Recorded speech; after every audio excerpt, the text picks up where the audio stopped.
नमस्कार प्रेक्षकांनो, श्री स्वामी समर्थ. जय जय स्वामी समर्थ. तर मित्रांनो, उद्या आहे संकष्टी चतुर्थी आणि या संकष्टी चतुर्थीला असे खास 2 योग तयार होत आहेत. त्यामुळे तुमच्या जीवनामध्ये किती कठीणातली कठीण, कितीही कठीण मनोकामना असू द्या, ती पूर्ण होणार आहे.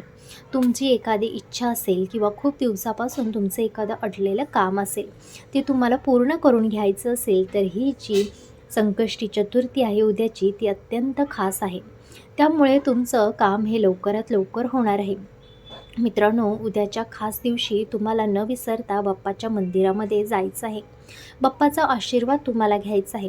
नारळ आणि दुर्वा बाप्पांच्या चरणावरती तुम्हाला अर्पण तर करायच्याच आहेत.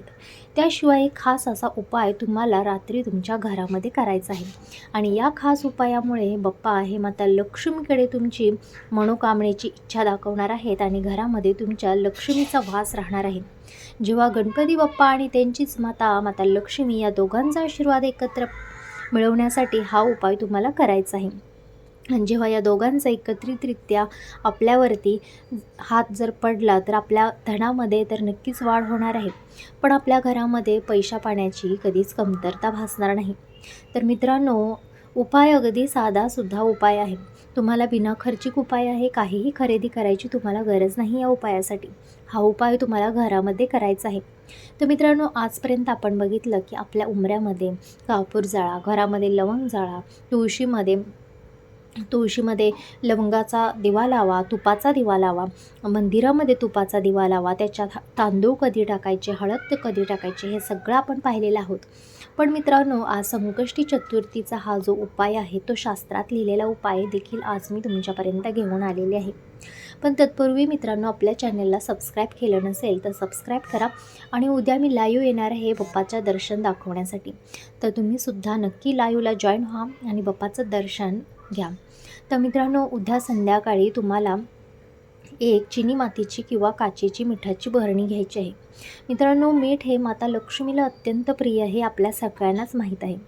पण हे मिठाचं तुम्हाला काय करायचं आहे, हे मीठ चिनी मातीच्या भरणीमध्ये किंवा काचेच्या भरणीमध्ये भरल्यानंतर हे तुम्हाला थोडा वेळ चंद्रप्रकाशामध्ये तुम्हाला ठेवायचं आहे.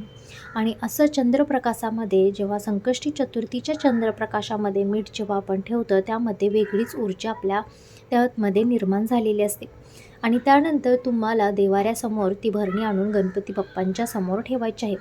त्यानंतर गणपती बाप्पांचं अष्टक असेल, गणपती बाप्पांचं जप असेल, तुम्हाला जे काही आवडतं, गणपती बाप्पांचं स्तोत्र असेल, हे तुम्हाला तिथं बोलायचं आहे. आणि त्यामध्ये तुम्हाला 2 लवंगा ह्या आतमध्ये तुम्हाला टाकायच्या आहेत. त्यामुळे काय होतं की बाप्पांचा आशीर्वाद आपल्यावरती राहतो. आणि हे मीठ आपल्या किचनमध्ये अशा ठिकाणी लपवून ठेवायचं आहे की ते बाहेरच्या व्यक्ती कोणाला दिसलं नाही पाहिजे.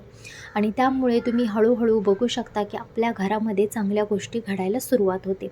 आपल्या घरामध्ये धनसंचय वाढत जातो किंवा आपल्या घरामध्ये पाण्यासारखा जर पैसा खर्च होत असेल, तर तो कुठेतरी थांबून जातो. ती जी मीठ आहे संकष्टी चतुर्थीला तुम्ही डब्यामध्ये घालून ठेवलेलं, ते कुठेतरी तुमचा पैसा जर जात असेल तर ते अडवण्याचं काम हे करत आहे. आणि यामुळे या उपायाने तुमच्या घरामध्ये पैशाचा पाऊससुद्धा पडू शकतो. त्यामुळे चिनी मातीच्याच भरणीमध्ये किंवा काचेच्याच भरणीमध्ये तुम्हाला मीठ भरून ठेवायचं आहे. तर त्यासाठी आज तुम्हाला अशी चिनी मातीची किंवा काचेची भरणी ही तुम्हाला आणावी लागेल. आणि हा उपाय तुम्ही शुक्रवार, सोमवार करू शकता. पण उद्या सोमवार आहे, संकष्टी चतुर्थी आहे, त्यामुळे उद्याचा दिवस अत्यंत खास आहे हा उपाय करण्यासाठी. आणि तसं तर हा उपाय तुम्ही शुक्रवार किंवा सोमवार कोणताही करू शकता. पण चंद्रप्रकाशामध्ये ठेवलेलं मीठ आहे ते मात्र खूप खास मीठ असतं, कारण त्यामध्ये माता लक्ष्मीसहित भगवान गणेश यांचा आशीर्वाद त्याला मिळालेला असतो. त्यामुळे माता लक्ष्मी आपल्याला धनदौलत देण्याचं काम करत असते. आणि त्याचबरोबर भगवान विष्णू हे देखील आपल्याला कधीच कशाची कमी पडून देत नाहीत, आपल्या घरी कोणतंही संकट येऊन देत नाहीत. आणि ते मीठ जे आहे ते आपल्यावरचं येणारं सगळं संकट हे थांबवत असतं.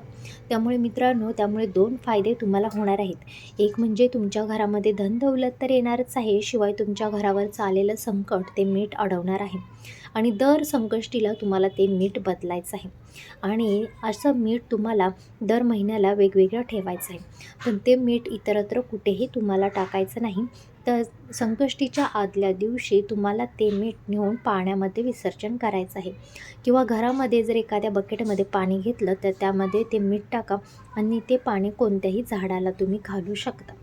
तुळस सोडून कोणत्याही झाडाला तुम्हाला ते पाणी घातलं तरी चालेल.